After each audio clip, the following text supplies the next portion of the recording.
napapansin sa iyong mga kapaligiran.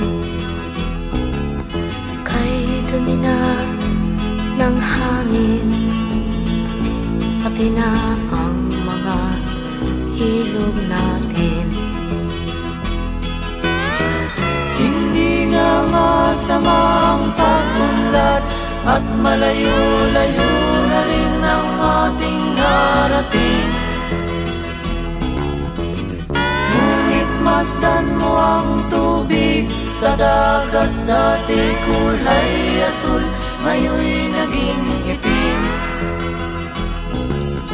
Ang mga duming ating ikinalat sa hangin, sa langit, huwag na nating paabutin.